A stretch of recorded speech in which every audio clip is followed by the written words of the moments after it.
सवाल ये उठता है कि सबसे पहले महादे सट्टा बंद होगा कि नहीं होगा। आरोप दूसरे पे लगाओ और खुद पैसा वसूली करो। इसका मतलब ये है, केवल ये लेन देन का बड़ा मामला लगता है, लेकिन अभी केवल सौरभ चंद्राकर की गिरफ्तारी की सूचना है। वो कब लाया जाएगा, उसकी अपनी प्रक्रिया है, कब तक होगा इसकी पता नहीं। दूसरा, रवि उपल कहाँ है।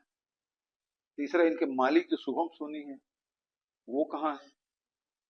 और सबसे बड़ी बात यह है कि ये महादे सट्टा बंद क्यों नहीं हो रहा है। महादेव बेटिंग ऐप के मालिक सौरभ चंद्राकर की दुबई से गिरफ्तारी हुई। उसके बाद छत्तीसगढ़ के पूर्व मुख्यमंत्री और कांग्रेस नेता भूपेश बघेल ने कड़ा रुख अपनाया है। साथ ही उन्होंने इस मामले पर कई सवाल उठाए। अब जाके सौरभ चंद्राकर को पकड़े हैं तो सवाल ये उठता है कि सबसे पहले महादे सट्टा बंद होगा कि नहीं होगा। और बंद नहीं कर रहे हैं तो उसके पीछे कारण क्या है। क्या कारण लगता है कि क्यों नहीं बंद किया जा रहा है? सीधी सी बात है कि आरोप दूसरे पे लगाओ और खुद पैसा वसूली करो। केंद्र सरकार में बैठे हुए लोग कर रहे हैं सब काम। तो कहीं ना कहीं जो मामला है लेन देन का ही है कि सौरभ चंद्राकर को के पीछे में सरकार जो है। हाँ भाई, भारत सरकार चाहे तो क्या नहीं कर सकती। वैसे भी भारत सरकार जितने भगोड़े हैं उसको तो एक को पकड़ के ला नहीं पाई। उस समय भी एक को पकड़े थे और काउंसलेट जनरल है वो उसको बयान लेके छोड़ दिए।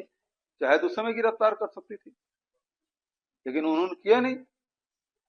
इसका मतलब ये है, केवल ये लेन देन का बड़ा मामला लगता है। देखिए, ये मामला हमारी सरकार में इसके खिलाफ 2022 में इसकी कार्रवाई शुरू हुई और 5 दर्जन से अधिक एफआईआर दर्ज हुए और 400 450 से अधिक गिरफ्तारियां हुई। बैंक खाते सीज किए गए, गैजेट्स जब्त किए गए, मोबाइल जब्त किए गए और लैपटॉप जब्त किए गए, नगद राशि भी जब्त की गई। तो सारी कार्रवाई हो रही थी और जैसे चुनाव नजदीक आया ईडी उसमें कूद पड़ी। और ये चूंकि इसका संचालन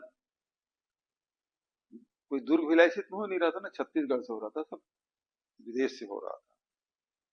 और इसलिए भारत सरकार को हमने पत्र लिखा कि लुकआउट सर्कुलर पे कि उनको पकड़ के लाया जाए। और ठीक चुनाव के पहले, इसके पहले चल रहा था रवि उपल और सौरभ चंद्राकर के खिलाफ केस।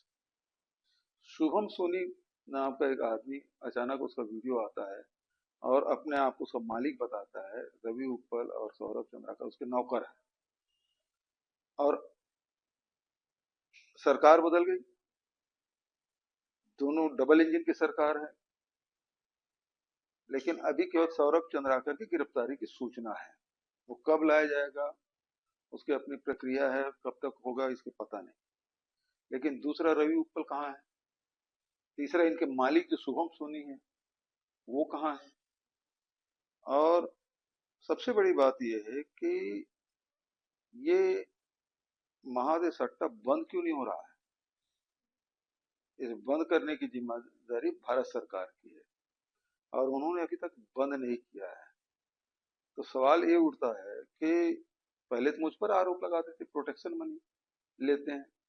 प्रोटेक्शन मनी लेने वाले मुख्यमंत्री एफआईआर और कार्रवाई करेगा, न केवल एफआईआर, 450 लोगों की गिरफ्तारी होना, बल्कि देश के दूसरे राज्यों में भी चल रहा है वो। लेकिन दूसरे राज्य में कहीं एफआईआर नहीं, कोई कार्रवाई नहीं। तो अब क्या प्रोटेक्शन मनी राज्य सरकार और भारत सरकार में बैठे हुए लोग ले रहे हैं। इस बात का खुलासा होना चाहिए।